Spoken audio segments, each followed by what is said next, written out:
మాలల అభివృద్ధి ఐక్యత కోసం సికింద్రాబాద్ పరేడ్ గ్రౌండ్ లో ఏర్పాటు చేసిన హలో మాలా చలో హైదరాబాద్ కార్యక్రమానికి చందుర్తి మండలం నుండి మాలలు భారీ ఎత్తున తరలి వెళ్లారు. ఈ సందర్భంగా వారు మాట్లాడుతూ గత 30 సంవత్సరాలుగా తమకు అన్యాయం జరుగుతుందని, ఈ మాల సింహ గర్జన ద్వారా రాష్ట్ర వ్యాప్త మాల ఐక్యతను ప్రభుత్వాలు గుర్తించి శాస్త్రీయ పరంగా ఏబిసిడి వర్గీకరణ చేయాలని అన్నారు. సంఖ్యాపరంగా రాష్ట్రంలోనే 2వ స్థానంలో ఉన్న తమని తక్కువగా చూపుతూ కొందరు రాజకీయ లబ్ధి పొందుతున్నారని, ప్రభుత్వాలు ఇకనైనా తమను గుర్తించి అన్ని రకాలుగా సముచిత అవకాశం కల్పించాలని అన్నారు. మాల సంఘ సభ్యులు అతిపెద్ద సంఖ్యలో పాల్గొన్నారు.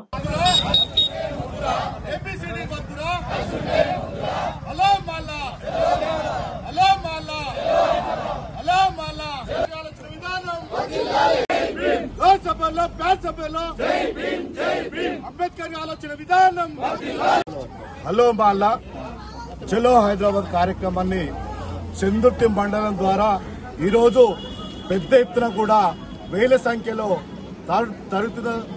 తరులుతున్నటువంటి దళిత సోదర సోదరి మనులకు ప్రత్యేక జైభీం తెలుపుతామన్నాము. మరి దళితుల అభివృద్ధి కోసము, ఐక్యత కోసము ఈరోజు మరి మాలల ఐక్యతకు ఈరోజు మరి అందరం కూడా ఏకతాటిపై వచ్చి హైదరాబాద్ సభను విజయవంతం చేస్తా ఉన్నాము.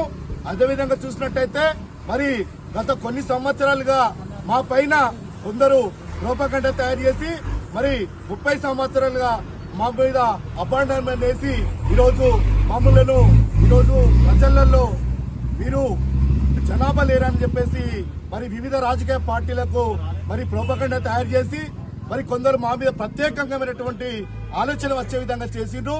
మరి తెలంగాణ వ్యాప్తంగా చూసినట్టయితే మరి 2nd ప్లేస్ లో జనాభా పరంగా మాలలము. దీని ప్రభుత్వాలకు గుర్తించి ఏబిసిడి వర్గీకరణ శాస్త్రీయ పద్ధతిలో జరగాలి తప్ప గానీ పార్లమెంటు ద్వారా జరగాలి గానీ ఏబిసిడి వర్గీకరణ ఉపవర్గీకరణ చేస్తామని చెప్పేసి మరి ప్రభుత్వాలు చెప్తా ఉన్నాయి. అది తప్పుడు నిర్ణయమని చెప్పేసి మాలలము కూడా మరి వ్యతిరేకిస్తా ఉన్నాము. ఈ రోజు మరి చందుర్తి మండలం నుంచి తెలంగాణ రాష్ట్ర వ్యాప్తంగా కూడా మరి మాలలు వస్తున్నారు కాబట్టి సభ విజయవంతం చేయాలని చెప్పేసి ఆలోచన పరంగా కథం తొక్కుతున్న మాలలందరూ కూడా ఖబర్దార్ అని చెప్పేసి హెచ్చరిక చేస్తున్నాము.